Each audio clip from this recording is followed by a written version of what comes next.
Olá, meus queridos amigos, muito boa noite. Sejamos todos muito bem-vindos a mais um episódio da nossa série Peregrinação Interior, aonde hoje nós teremos uma peregrinação a mais para fazer. Uma peregrinação para encontrar Adriane Baccarin. Hoje, a Adriane não estará conosco, a Adriane está em viagem com a família e não poderá participar hoje do nosso programa, infelizmente, e coube a mim a tentativa de substituir a presença dela no nosso programa desta tarde e noite de hoje. Então, quero mandar primeiramente o meu boa tarde para todos os companheiros que estão conosco nessa maravilhosa oportunidade de conhecermos a nós próprios, nessa longa caminhada da peregrinação interior que a doutrina espírita nos aponta como sendo o objetivo maior das nossas vidas e não das nossas existências. Porque as existências são intervalos muito curtos, que só seguem do berço até o túmulo, é um intervalo muito pequeno para que a gente consiga entender o propósito superior da vida. E o propósito superior da vida é, sim, conseguirmos descobrir a nós próprios e a grande razão pela qual tudo que nos circunda existe. E, portanto, nesse nosso programa da chamada Peregrinação Interior, nós estamos hoje no nosso 6º episódio, em que nós estamos discutindo esse processo de caminhada, Sandra Silva, esse processo de busca interior, em que tantas vezes nós nos equivocamos sobre ele.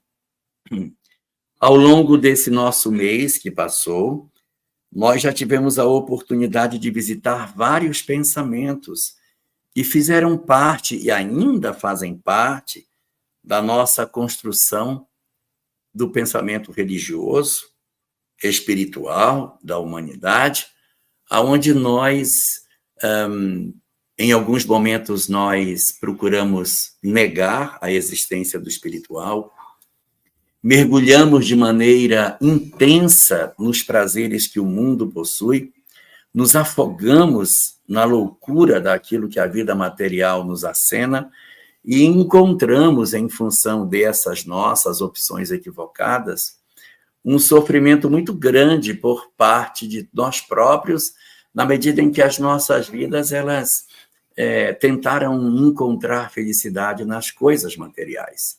Nós já comentamos sobre isso em lives anteriores aqui. A Adriane Baccarin trouxe as suas magníficas contribuições do pensamento da filosofia e do pensamento de Dona Joana de Ângeles, para que a gente pudesse, de fato, compreender o quanto que a materialidade ela nos impede de encontrar a felicidade.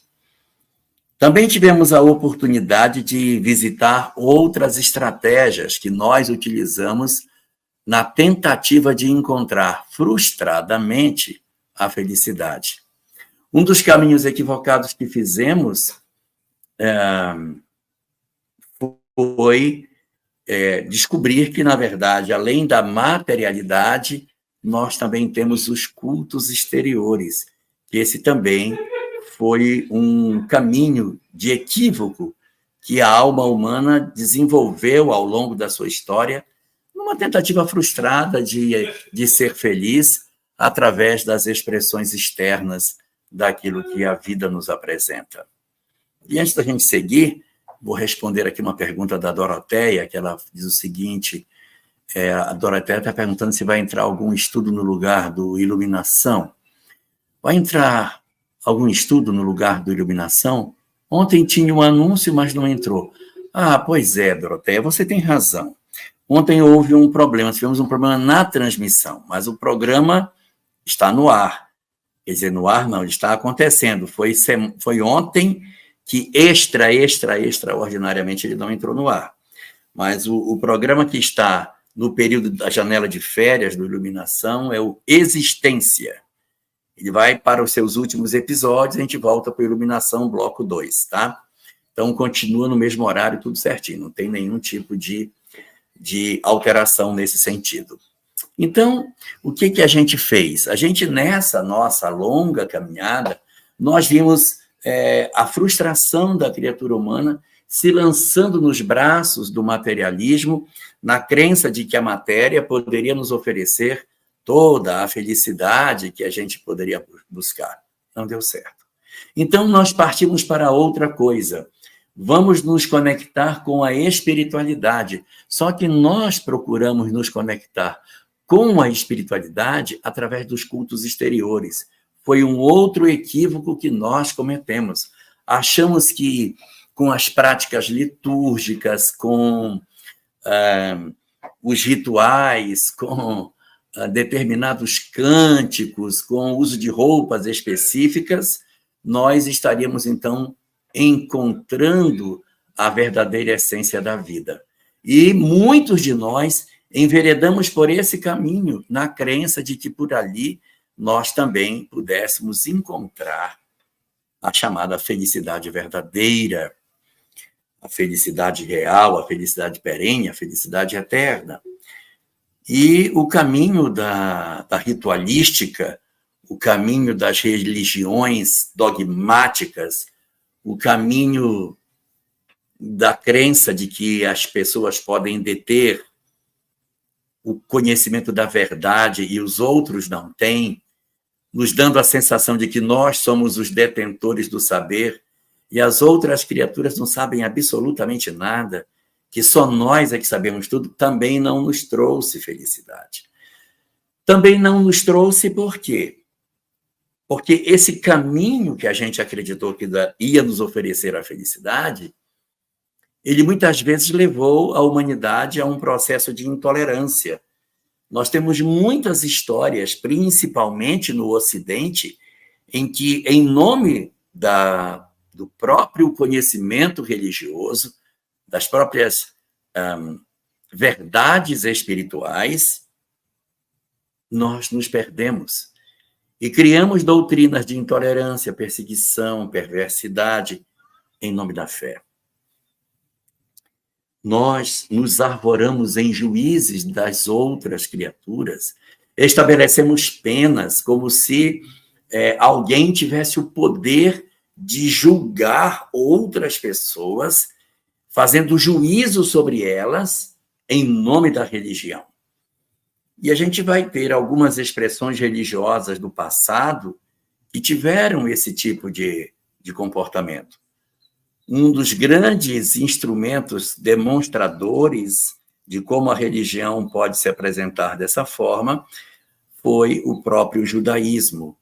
O judaísmo, uma doutrina monoteísta surgida no Oriente Médio, essa doutrina ela é uma doutrina que tem uma singularidade pelo fato de ser uma doutrina muito antiga em relação ao nosso Estado moderno.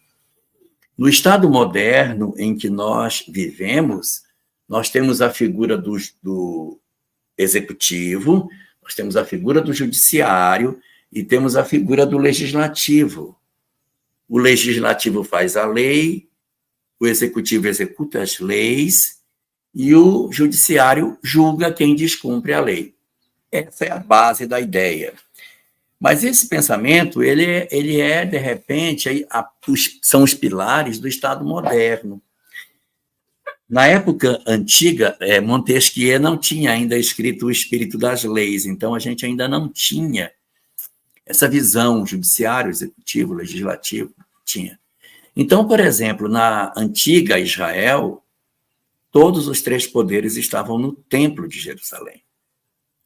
A lei de Moisés era a lei, então o Sinédrio, uma composição de 72 sábios, era considerada como sendo uma espécie de senado, onde os anciãos se reuniam e onde se deliberava as questões magnas da lei.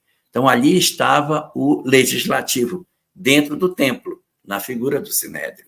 Ou seja, a figura da religião Graça Lazzarini Falei tanto de você, Graça, outro dia, contando uma história do carnaval. Mas vamos lá. Então, ontem mesmo, aqui no canal M Lives TV, lembrei de você. Mas vamos lá. O legislativo estava dentro do templo, personificado na figura do Sinédrio. O judiciário também estava no Sinédrio, porque o Sinédrio não somente julgava, mas também estabelecia as condenações e aplicação da lei. Então, julgava e aplicava a lei, discutia, interpretava a lei. A lei residia dentro do templo. Então, ali estava o legislativo e ali estava o judiciário. E estava o executivo também. O executivo também estava dentro do templo de Jerusalém, porque os reis ouviam os sacerdotes do templo para a tomada de decisões. Então, o que aconteceu? Nesse período, você tinha os três poderes ali entrelaçados no templo de Jerusalém.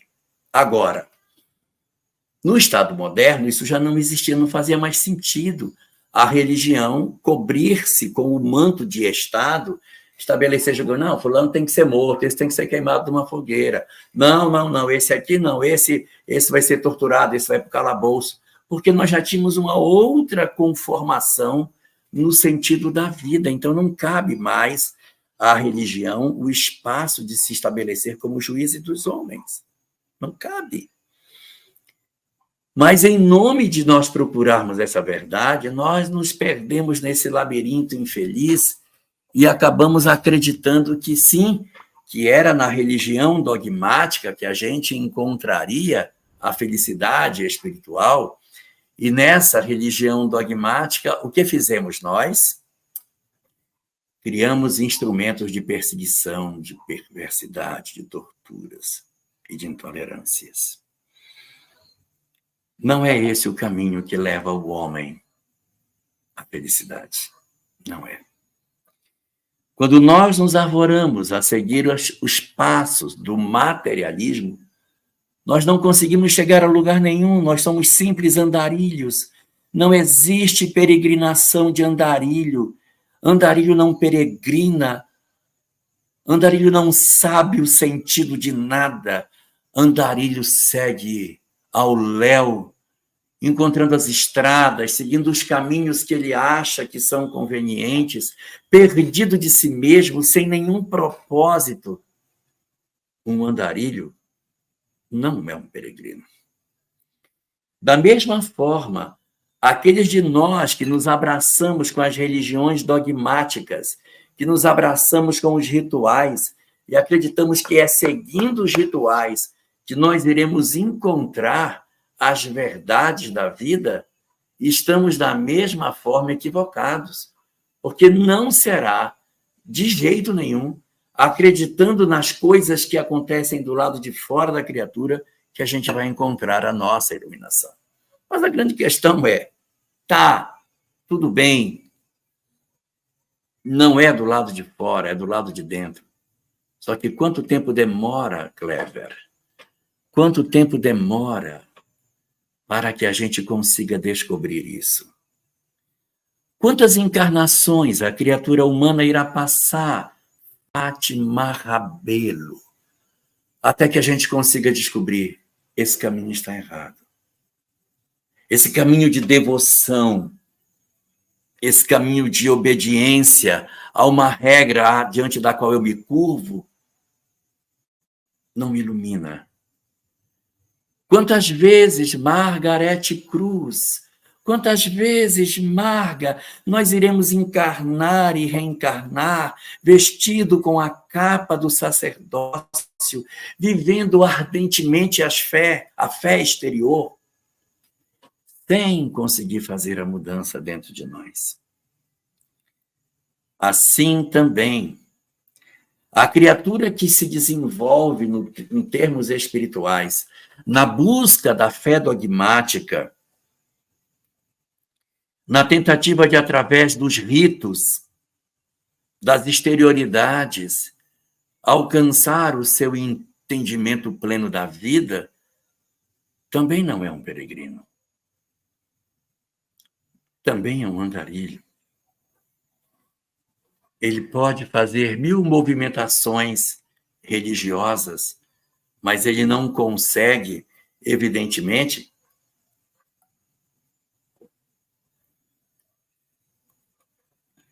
realizar a mudança interior tão fundamental para as nossas vidas. E o que vai acontecer? Joana de Ângeles, no primeiro livro da série psicológica, Jesus e a Atualidade, no primeiro capítulo da série, ela vai trazer uma mensagem na qual ela nos fala sobre o despertamento da criatura para o caminho verdadeiro, Paulo. O despertamento para o caminho verdadeiro. Esse despertamento, ele não acontece de uma vez só. É como se fosse uma flor que fosse se abrindo, em que eu vou revendo os meus conceitos. Então, por exemplo, eu estou como um andarilho, num caminho de materialidade, num caminho de materialismo, numa negação do espiritual. Eu precisarei ter uma série de experiências para que desabroche na criatura humana a percepção de que o caminho não é esse, que o caminho está errado. Não, o caminho está errado, o caminho não é esse. Não era esse o caminho que você deveria ter tomado. Para eu descobrir isso, vai demorar. A mesma coisa no caminho dogmático. Eu precisarei de muitas experiências para que eu descubra que eu estou errado. Então, aqui neste livro, no capítulo 1, Joana vai dizer que o que vai fazer o homem começar a se questionar é a exaustão da vacuidade daquilo que os outros caminhos entregam para ele, que não o caminho verdadeiro. Nós iremos, então, começar a procurar esse caminho verdadeiro. Caminho que, de fato, conduz o homem à felicidade. E alguém poderá dizer assim, meu Deus, me dá esse caminho. Eu estou doido para saber qual é esse caminho. Me entrega, por favor, qual é esse caminho, Regina Mercadante. Eu estou louco para saber qual é o caminho verdadeiro. Então, eu vou contar para vocês sobre o caminho verdadeiro. O caminho verdadeiro, por incrível que pareça, é o conhecimento mais antigo que a humanidade tem. O conhecimento mais antigo que a humanidade recebeu é o caminho verdadeiro. Nós fazemos um processo que é uma tentativa de corromper o caminho verdadeiro. O caminho verdadeiro se apresenta, e esse caminho verdadeiro traz, evidentemente, o roteiro para a felicidade. Muitas pessoas, quando encontram, bebem a água dessa fonte, Uriel, bebe desse conhecimento, e quando bebe dessa fonte maravilhosa de saber, se ilumina. Outros não conseguem beber e começam a corromper essa fonte. E depois de um tempo, a fonte está muito corrompida, aí aparece uma nova fonte de água limpa para oferecer a verdade de novo. E isso é um processo incansável da lei universal. O caminho verdadeiro... o Paulo está fazendo uma pergunta aqui. Já que o Paulo está perguntando, quem pergunta quer saber. Vamos lá. O Paulo pergunta, esse verdadeiro caminho, seria no dizer do hinduísmo o Dharma? Quase isso, Paulo. Quase isso. Dharma, no conceito do hinduísmo, é sabedoria, é conhecimento espiritual. Isso é Dharma. Então, quando eu estou lendo um livro que tem lições morais, eu estou aprendendo sobre o Dharma. O Dharma é o aprendizado da sabedoria. Só que esse mesmo hinduísmo aí que você está comentando, esse hinduísmo aqui, ele separa o Dharma em 2 tipos. Ele diz que existe o Dharma, que é a sabedoria, mas que existe um outro, um tipo de Dharma chamado Sanatara Dharma. Sanatara Dharma. E algumas vezes aparece Sanatara. Sanatara Dharma, outro Sanatara. Então, Sanatara Dharma, Sanatara significa eterno, infinito, eterno, no sentido de que nunca irá mudar. Então, quando a gente está falando do caminho verdadeiro, eu não estou falando só de Dharma, estou falando de Sanatara Dharma. E o hinduísmo diz o seguinte, só para a gente poder entender melhor a questão do caminho verdadeiro. Dentro do hinduísmo, eles dizem o seguinte, vejam se vocês já viram alguém dizer isso alguma vez. Eles dizem que dentro da Bíblia, a Bíblia está cheia de Dharma, a Bíblia está cheia de ensinamentos, mas os ensinamentos da Bíblia nem todos são Sanatara Dharma. Porque existem alguns que são apenas Dharma, mas não são Sanatara Dharma. Porque o que difere é porque é um ensinamento que nunca vai passar. Então, este é Sanatara Dharma. Digamos, quando eu digo amai ao próximo como a si mesmo, que é um pensamento lá de Moisés, isso é Sanatara Dharma. Não vai passar. Amai os vossos inimigos. Também não vai passar. Mas aqui também tem outras regras, tá? Por exemplo, tem uma regra aqui no Antigo Testamento que diz que a mulher não pode usar 2 tipos de tecido na sua roupa. Não pode ter um tecido na blusa e um tecido na saia, porque isso é vaidade.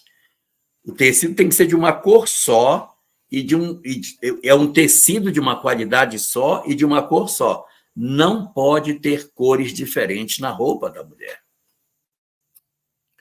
Se vocês perceberem, existem alguns segmentos cristãos, quando você olha para as mulheres, elas estão sempre com roupas de cima e embaixo da mesma cor. É por conta dessa lei, desse Dharma que existe no Antigo Testamento. Mas isso não é um Sanatara Dharma. Não, não é. Isso é um Dharma. Isso foi importante numa certa época, não faço nem ideia por quê, mas era a que tinha, naquela época, dado como verdadeiro, então, muito bem. Então, é isso que tem que ser feito? Então, vamos obedecer essa lei. Então, existem muitas regras que foram colocadas na Torá, por exemplo, que estavam muito vinculadas aos aspectos do momento em que elas foram promulgadas.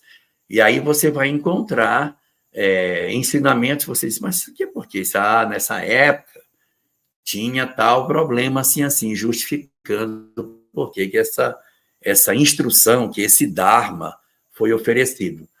Então, o caminho verdadeiro não é o Dharma. O caminho verdadeiro é o Sanatara Dharma, o que nunca mudará. E aí, quando eu disse assim, vocês já viram alguém que já falou isso, alguma coisa parecida? Vamos encontrar. Isso existe no livro, alguém já deve ter encontrado isso, quando leu a obra O Evangelho segundo o Espiritismo, no capítulo 1. Lembra no capítulo 1, Não Vim Destruir a Lei, quando Kardec fala sobre a lei civil e a lei divina? Ele diz, olha, no Antigo Testamento existem 2 leis, a lei civil e a lei divina. A lei civil foi feita para o tempo e a lei divina ela é atemporal. Então, essa lei atemporal, que não muda, essa é a lei divina, porque isso vai encaixar com a questão 615 de O Livro dos Espíritos, quando Kardec pergunta se a lei de Deus é imutável. E aí os espíritos respondem, eterna e imutável como o próprio Deus.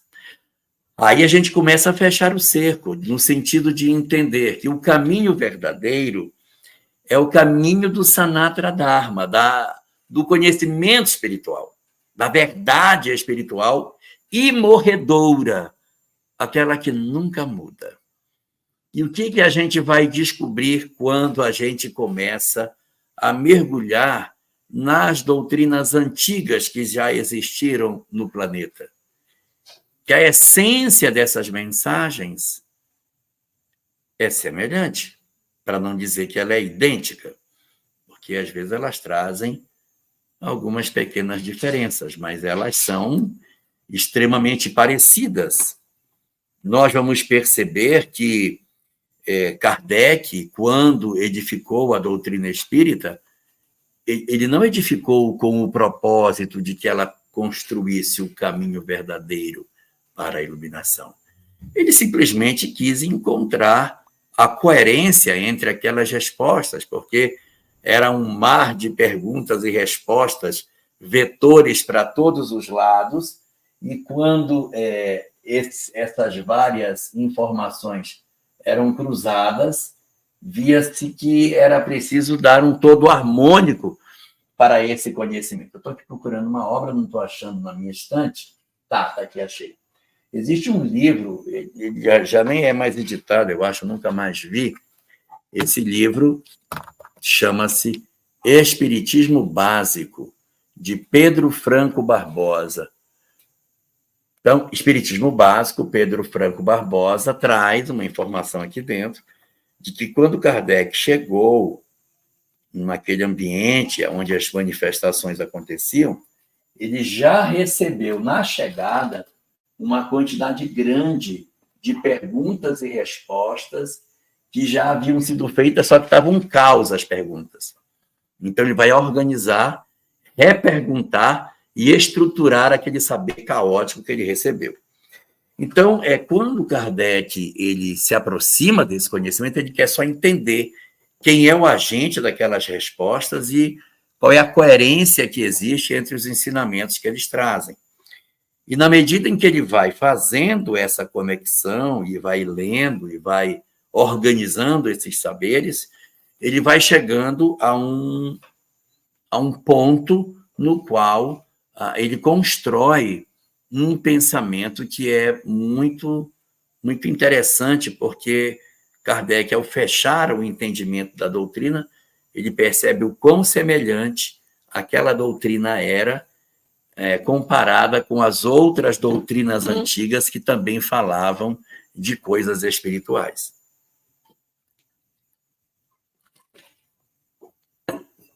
Então, aqui no Livro dos Espíritos, no capítulo 5 da segunda parte, existe um item chamado 222. Então, aqui, eu vou ler só um pedaço do Livro dos Espíritos, assim.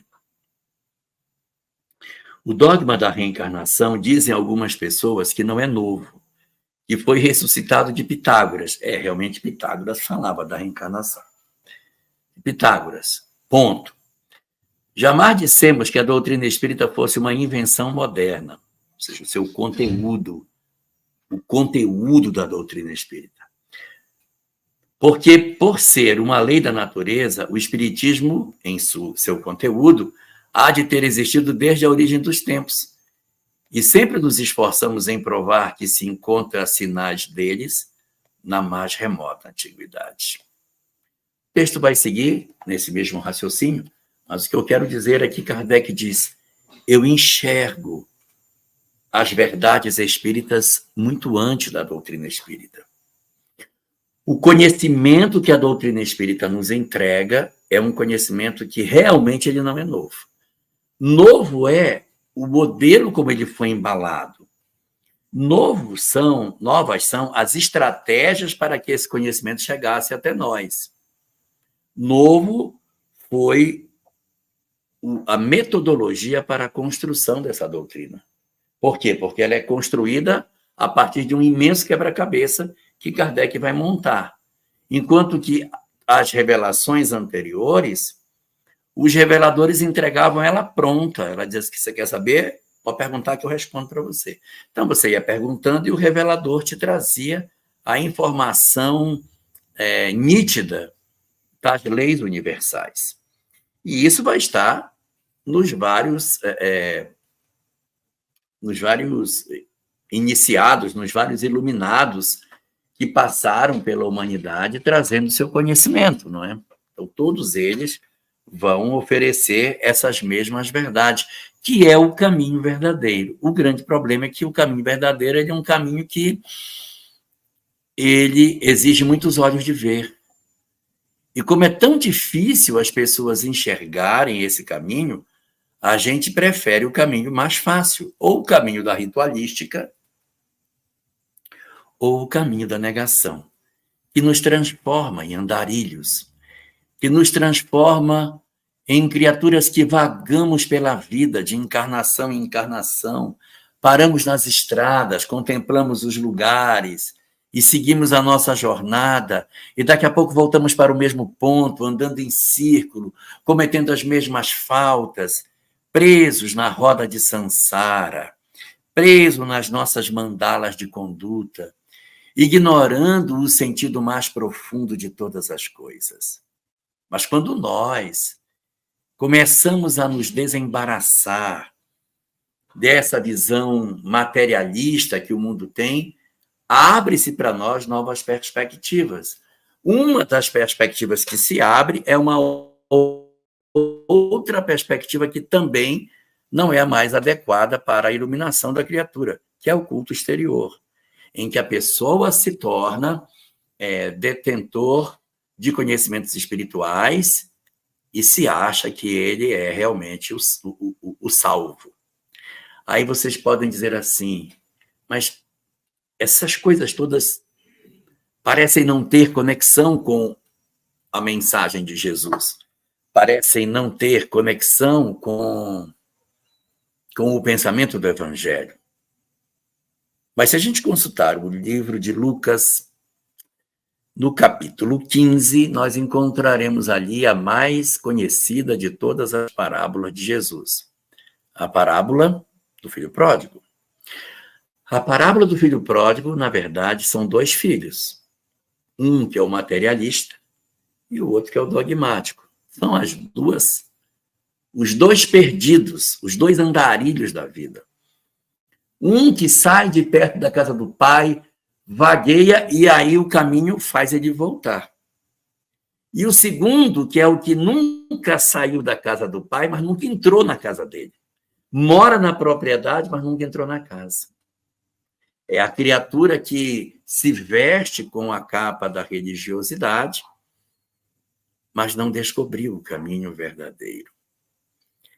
Não encontrou o propósito superior da vida, não tem ainda uma compreensão mais nítida do que deva ser o existir. Então, nós vamos dar cabeçada como o filho pródigo, como o filho mais velho, vamos ficar perdidos pela vida como andarilhos até encontrar o caminho verdadeiro. Nós vamos encontrar esse caminho, nós não conseguiremos fugir dele, porque é da lei que assim seja. Todas as criaturas encontrarão. Alguns de nós encontraremos esse caminho muito mais cedo. Muito mais rapidamente nos defrontaremos com as verdades espirituais, nos saciaremos com ela e elegeremos esse caminho como sendo o caminho mais adequado para nós. Um caminho que trará a grande oportunidade de que o homem faça o encontro consigo mesmo. E isso nos remete a uma pergunta. Tudo bem. Se o caminho verdadeiro é o caminho mais antigo, e todas as vezes esse conhecimento esteve presente na humanidade, se foram diversos os mestres, e aqui eu citaria os sábios dos Vedas, Krishna, Buda, Sócrates, os sábios da Cabala, Hermes Trismegisto, Pitágoras e tantos outros, se existe tudo isso, por que a gente tem tanta resistência de seguir? Por que se esse caminho é tão bom, por que é tão raro a criatura humana dizer entendi. Existem algumas razões do porquê a gente prefere ser andarilho do que peregrino. A primeira das razões é que a Terra não é a humanidade. A Terra é apenas um planeta na humanidade. A Terra é um planeta. Então, a humanidade do universo não é aquilo que a Terra apresenta. Ou seja, eu tenho outras civilizações com outra compreensão da vida completamente distinta. E a Terra abriga um certo naipe de espíritos. Então, nós temos aqui uma certa casta de espíritos, perturbados por sinal. É como se, de repente, nós vivêssemos sempre dentro de um hospital, ou de um presídio, ou de um hospício, e nós disséssemos, nossa, mas todo mundo aqui é doente, ou nossa, mas todo mundo aqui é criminoso, ou nossa, todo mundo aqui é louco. É mais ou menos isso. O recorte que a Terra nos dá é de um perfil de espíritos difíceis mesmo, rebeldes, endurecidos, frios, indiferente à dor do outro, e por isso tão complicado a gente conseguir apresentar uma compreensão mais clara sobre esse propósito superior que a vida possa apresentar. A Clever coloca aqui para nós uma pergunta. Ela diz assim: os evangélicos falam que, ao desencarnar, vão ficar dormindo esperando a volta de Jesus. Como eles ficam quando chegam ao plano espiritual? Ficam dormindo? Ficam. Veja a leitura dos capítulos 22, 23 e 24 do livro Os Mensageiros, que é a visita que André Luiz e Aniceto fazem a um posto de socorro comandado por Alfredo. E leia até o capítulo 24, onde aparece a prece de Ismália, esposa de Alfredo, que o visita periodicamente. Então veja como ficam. Nem todos aqueles que estão ali dormindo obrigatoriamente são desta condição, mas todos aqueles que estão querendo fugir da própria consciência e que se escondem através de um pseudo-sono, que, na verdade, quem está dormindo é só a aparência, porque a mente do espírito fervilha, enquanto eles por fora parecem múmias. Mas vamos lá, vamos seguindo. Então, nós vamos notar que esse processo de descoberta das leis espirituais, ele é um processo que ele não acontece em nós porque somos espíritos difíceis mesmo. Nós somos uma natureza de espírito bem complicadinho. Por isso que é difícil disso acontecer na Terra. A Terra não é a melhor expressão da humanidade do universo. E a segunda razão é porque o caminho verdadeiro, o caminho que leva para a iluminação, que vai promover a peregrinação interior, já que a partir desta semana, na semana seguinte, a gente vai começar a se preparar para a peregrinação. O nosso estudo tem 10 unidades, nós estamos na primeira, que é a gente na praça, perdido, sem saber o caminho. Hoje é que a gente está tendo a chance de se aproximar mais do caminho verdadeiro. Cansado da praça, de ser andarilho, de estar perdido, das frustrações que essa vida sem um propósito superior nos deu, nós, então, cansamos disso. Nossa, mas isso é muito chato, muito cansativo, não aguento mais essa vida que não me leva a nada. Aí começa a vir o questionamento na busca de um ideal maior. Então, isso acontece porque somos assim. E a segunda razão é porque esse caminho exige muita renúncia. Ele exige muito esforço. Quando eu faço a opção pelo materialismo, eu digo, não, eu não quero mexer com isso aí, não. Vou preferir a vida material. Eu faço um bloqueio de tudo isso e vou me locupletar dos prazeres que a vida material me dá. E aí a gente vai pegar a questão 711, 712, 712A do Livro dos Espíritos, que tem coisas interessantíssimas sobre o gozo dos bens terrestres e da vacuidade desses gozos e das consequências dos equívocos dos homens no gozo dos bens da terra. Mas durante um período, a gente vai dizer assim, eu não quero saber de mudança, não quero ouvir falar de nada disso, eu quero viver a minha vida material. Então a gente se joga na vida material porque ela é mais imediata, ela não exige esforço, ela não existe mudança, ela não exige nada. É só ser. É, por exemplo, uma pessoa dizer assim, olha, você tem que ter uma alimentação saudável. Você não pode comer desse jeito, senão você vai ficar doente. Não pode comer tanta gordura, não pode comer tanto açúcar, não pode comer tanto glúten, não pode comer tanto o quê, meu Deus, tudo que a gente come de errado, tanta coisa industrializada, você não pode comer. Ah, quero lá saber, rapaz, quero curtir minha vida. Então, todo o caminho verdadeiro ele exige uma coisa chamada disciplina, e o outro não precisa de disciplina. Não precisa de disciplina nenhuma. Como que eu quero, durmo a hora que eu quero, a hora que eu quiser e pronto.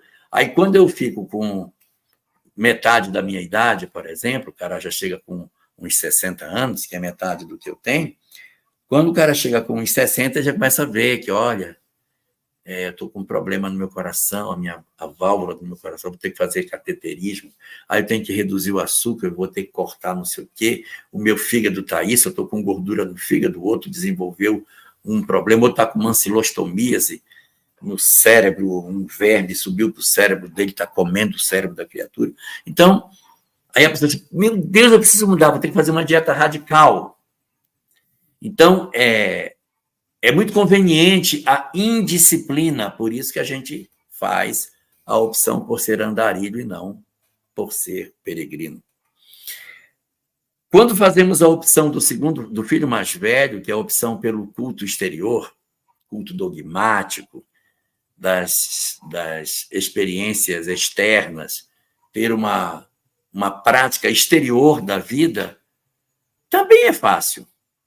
Porque é só você fazer um ritual, frequentar um lugar, estar sempre ali.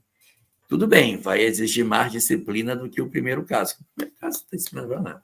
Mas o segundo, ele está cheio de regras, mas ele não tem o coração aberto. Ele não tem o coração aberto. Joana de Ângeles, no livro 6 da obra, que eu acho que eu devo ter aqui, este aqui. No livro 6, ela diz o seguinte: aquele que se ilumina não faz exigência. Pessoas que são muito exigentes, esse café está frio, o café está quente, o pão está duro, eu não gostei da comida, está muito calor, está muito frio, nossa, eu quero ir embora daqui, está cansativo, está quente, está frio, tá isso. Pessoas que reclamam demais, abra seu olho, não se iluminou. Pessoas que se iluminam não fazem exigências. Ainda diz mais, Joana, são gentis no trato. Não são grosseiros, não dão patada nos outros. Não fazem grosseria. Se iluminou, para que vai fazer grosseria? Então, exige muito, sabe? Quando você faz a opção de dizer assim, não, eu vou seguir o caminho verdadeiro, Pai do céu, se prepare, porque é uma vida de disciplina, mas não no sentido exterior. Não é no corte do meu cabelo, não é uma disciplina exterior por conta de alguma prática exterior que eu tenho. Não, é dentro da criatura humana, é do lado de dentro que as coisas vão acontecer. E aí, quando nós estivermos observando que as nossas mudanças elas estão acontecendo do lado de dentro do meu ser e não do lado de fora, taram, estamos começando a nos aproximar da compreensão de sermos um verdadeiro peregrino.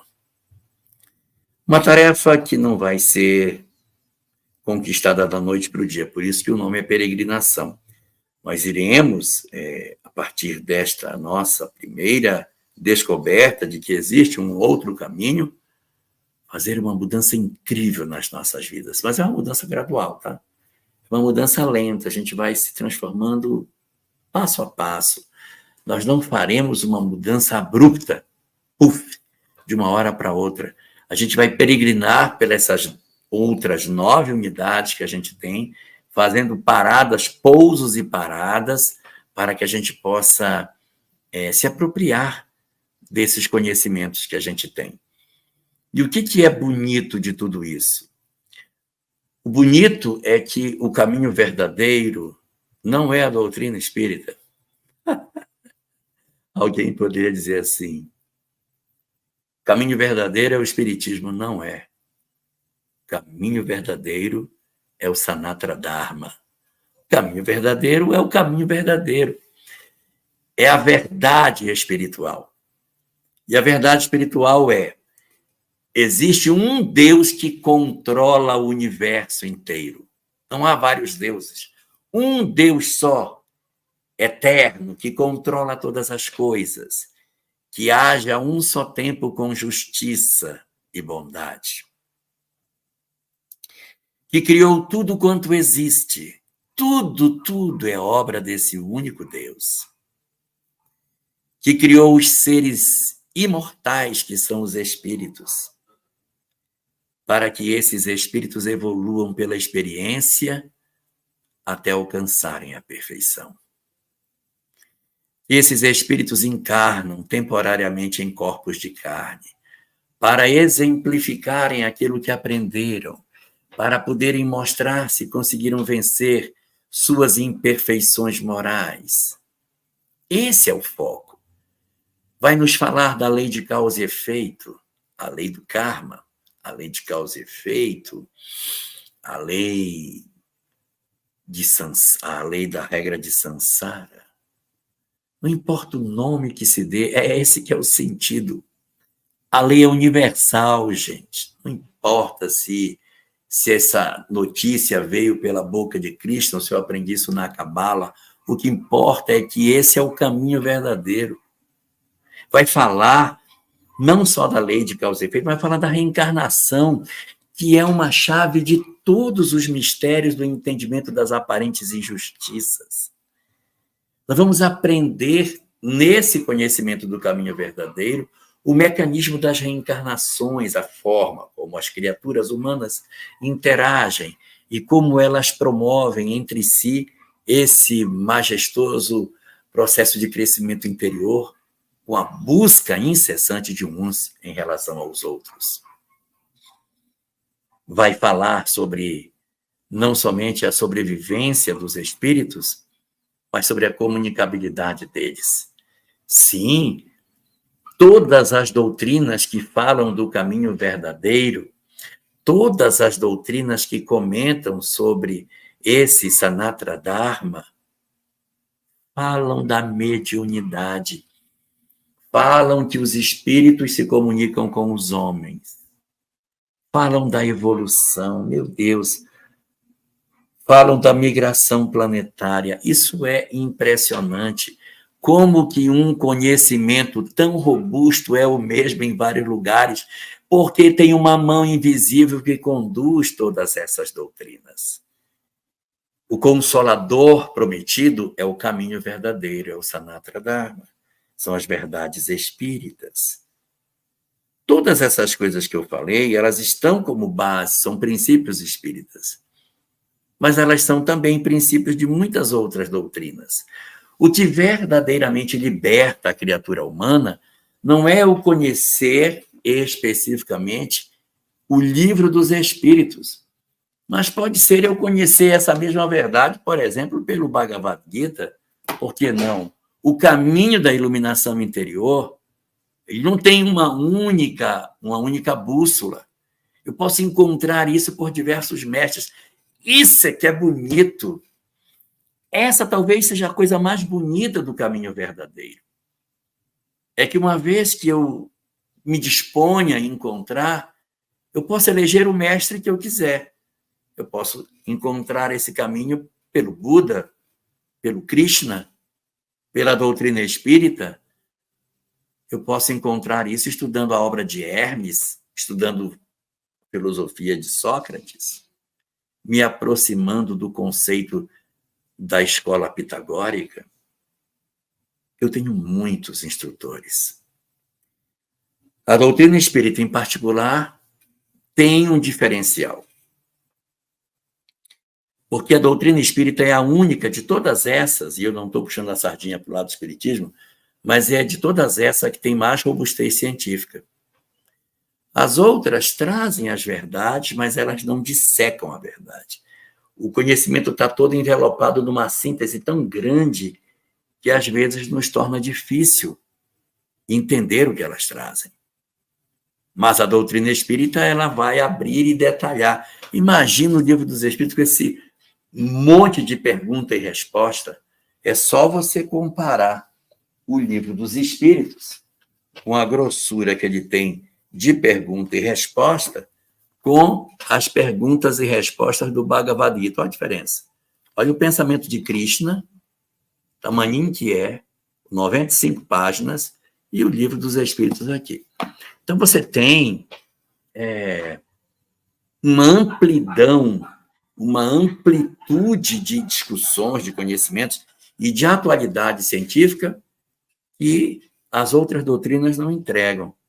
A parte teórica da mediunidade, no entendimento de como é que ela deve funcionar, o espiritismo faz isso muito bem. As outras doutrinas não trazem essa parte. Mas o espiritismo, ele tem também um diferencial muito grande na busca desse caminho perfeito, desse caminho verdadeiro, desse andar que a gente vai fazer na peregrinação. É que ele não tem rituais. Ele não tem. E quando a gente observa que ele não tem rituais, fica mais fácil da gente dizer assim, meu Deus, agora eu entendi. E agora eu entendi. Porque eu não vou ter um cabelo específico, uma cor de roupa, nada. A doutrina espírita não tem sacerdotes, então ela leva uma vantagem pelo fato dela oferecer para nós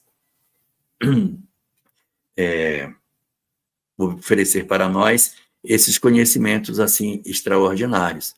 A Fátima faz uma pergunta. Seguindo esse raciocínio, é bem possível que em outros orbes de provas e expiações tenha também populações imigradas como tema. Não, com certeza tem. A migração planetária, ela não é um atributo da Terra, ela está na lei natural. A coisa funciona assim, Fátima. Quando você pega o capítulo 11 da Gênese, capítulo 11, item 35 e 37, esses dois itens do capítulo 11. Lá ele vai dizer o seguinte, que a migração planetária é um fenômeno comum. Só que tem dois tipos de migração, a individual e a coletiva. A individual acontece fora da transição para uma pessoa só e vai sempre para cima, e vai se quiser. Nas transições planetárias ocorre o outro tipo de migração, que é a coletiva.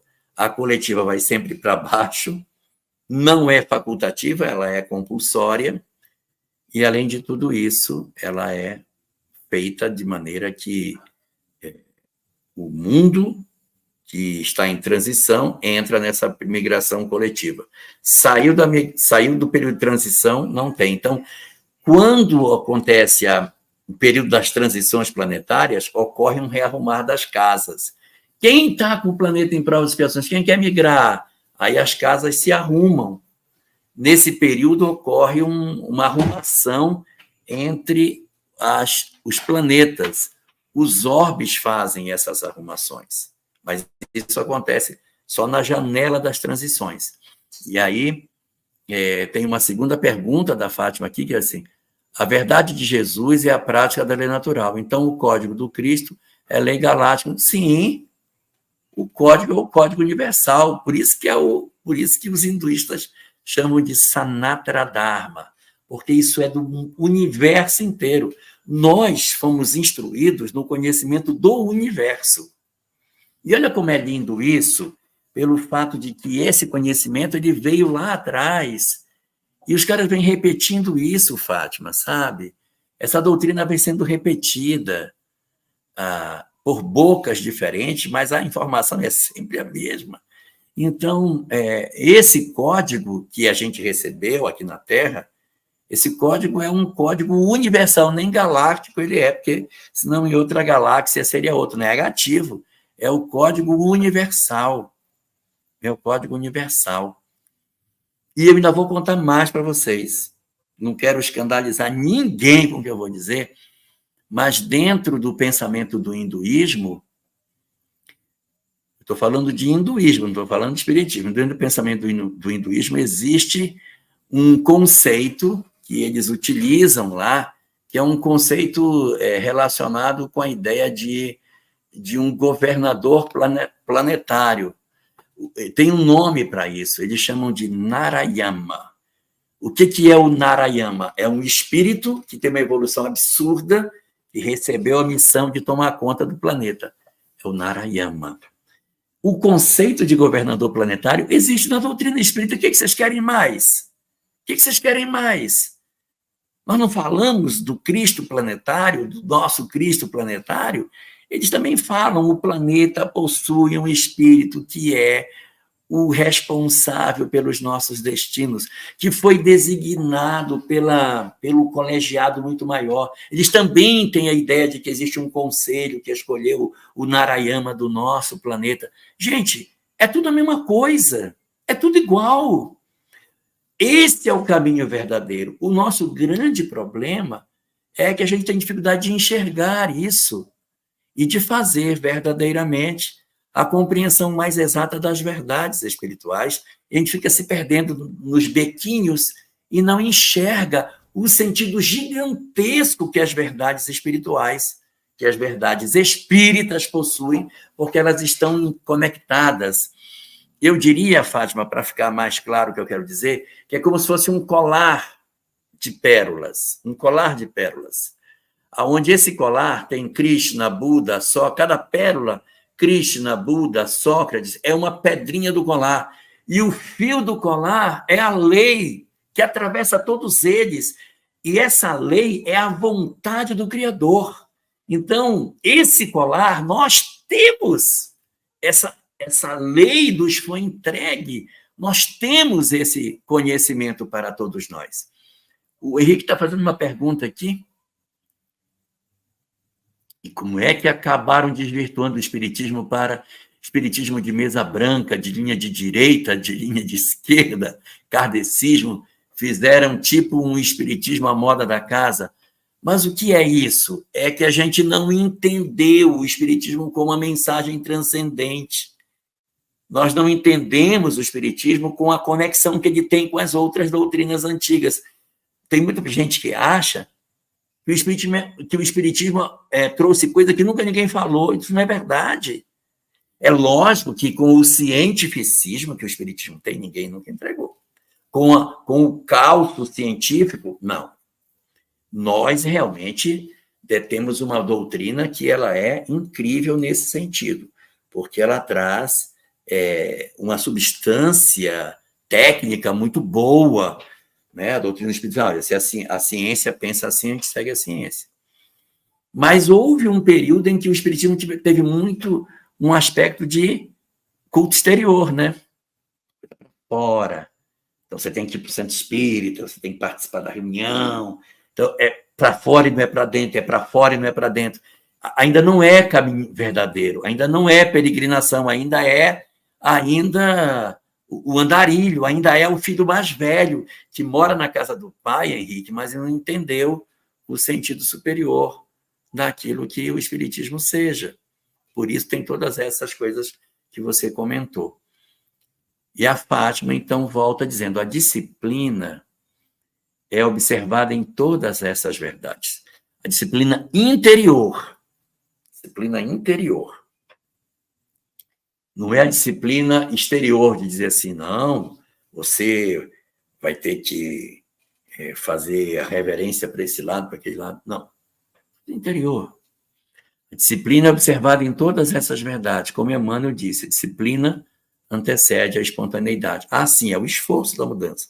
Essa disciplina aí é a disciplina do esforço da mudança. Então, assim, se eu não for perseverante da minha mudança, eu abandono. Então, tem que ser perseverante para que essa mudança consiga acontecer. Incrível como faz parte de um mesmo puzzle, de um mesmo quebra-cabeça. Sim, é verdade. Fátima, quando a gente entender que está tudo interligado, que as pontas que pareciam soltas, todas elas se conectam, a gente vai dizer, gente, agora eu entendi o que está acontecendo. Agora eu entendi o que é o Espiritismo. Agora eu entendi.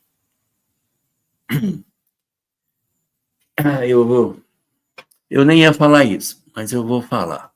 Não ia falar, mas vou falar.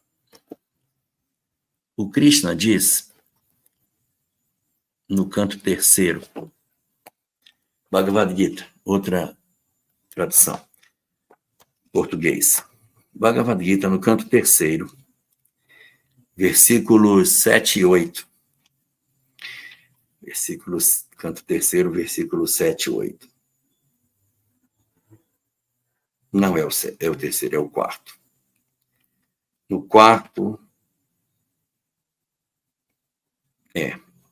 7 e 8. No 7 e no canto 4º, versículos 7 e 8, ele diz o seguinte: toda vez que o mundo declina em virtude e justiça, sempre que imperam o vício e a injustiça, eu venho e apareço no mundo de forma visível, nascendo e vivendo como homem entre os homens. A minha influência e a minha doutrina destroem o mal, destroem a injustiça. Aí vem agora 3 coisas importantes de São Paulo para a Tríade. Restabelecem a verdade, restabelecem a virtude, primeiro, estabelece a virtude e a justiça. Não, essa tradução aqui não está muito boa.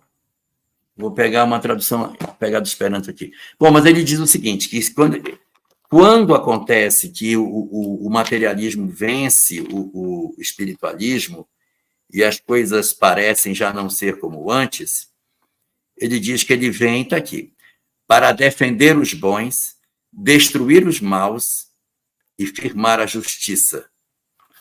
É o que ele deveria ter dito nesse aqui, né, que eu não achei aqui escrito, mas era o que ele deveria ter dito.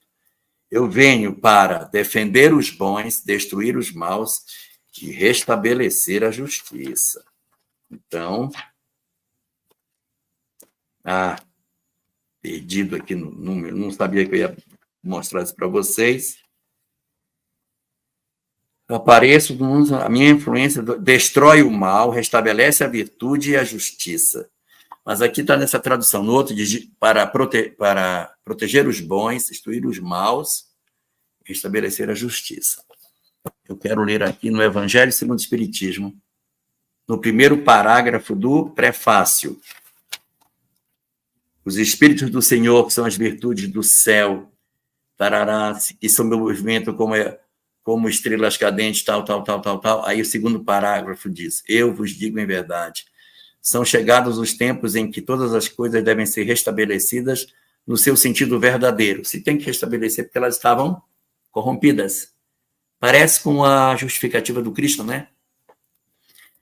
Seu sentido verdadeiro, para dissipar as trevas, ele não diz que vem voltar para restabelecer a justiça e a verdade, para confundir os orgulhosos, derrotar os maus, glorificar os justos, proteger os bons. É a mesma coisa escrita de maneira diferente, Nice Bucher.